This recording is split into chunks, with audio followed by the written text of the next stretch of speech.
trabajando en el banco y en ese momento tuve la posibilidad de poder acceder a la radio. Sí, que hacían casting en esa época. Hice un casting, pero fíjate, te voy a contar una intimidad. Sí. En ese momento, la persona que me dijo, ¿querés venir a trabajar a la radio? Y yo dije, ¿a vos te parece que yo puedo? Yo te pregunto, ¿querés venir a trabajar? ¿Querés venir a trabajar a la noche? Así,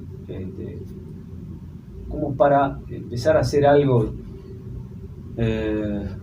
Bueno, si vos lo decís, y yo lo tuteaba, porque ni más ni menos era, la persona que me lo decía, sí, era Osvaldo Dugan, que fue jefe de locutores de Lebros. Claro. Era tío mío. Algo sabía. Claro, ahora viene la otra parte. Sí. Empecé a practicar.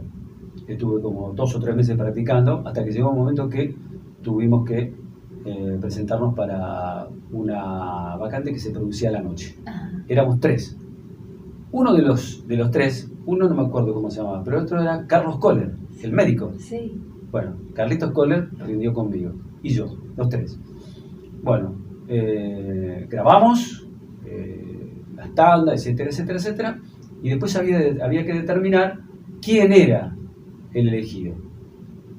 En ese momento, Osvaldo, como jefe de locutores, tenía que elegir. Sí. Entonces, el subdirector de la radio, José Ford, dice, bueno, ya tenemos el candidato.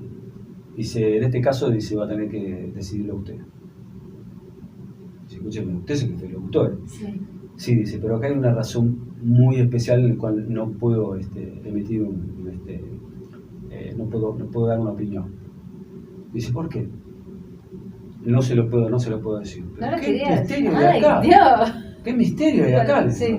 No, usted elija, escúchelos y después, bueno, a ver, estaba Roberto Sacre como operador, empezó a girar la cinta, sí, y empezaron las voces, pim, pim, para acá, para allá, para acá, para allá, ¿verdad?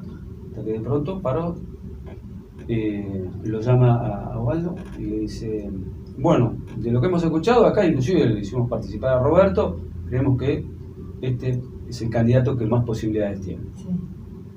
Dice, ¿lo quiere escuchar? Vamos a escucharlo. Pum, lo pone.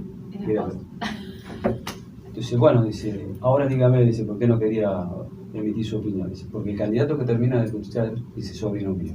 ¿Cómo sobrino suyo? Dice, si no tiene el mismo apellido. No, porque es hijo de una hermana, dice. Ah, no, bueno, perfecto. Listo. Muy bien. No hay problema, dice. Bueno, como el juez se apartó para no evitar cualquier tipo de inconveniente. Bien, maravilloso. Entonces, pero él fue el que un poco te ayudaba, o sea, cómo se hacía la dicción, cómo tenías que colocar, no sé, la garganta, qué ejercicios había que hacer, porque digo, eso se sabe. Yo era el primer sorprendido, porque, sí, o sea, él, de los años que llevaba trabajando como locutor y como jefe de locutores, había escuchado algunas voces. Sí. Y se ve que el timbre de la voz mía, él supuso que podía ser.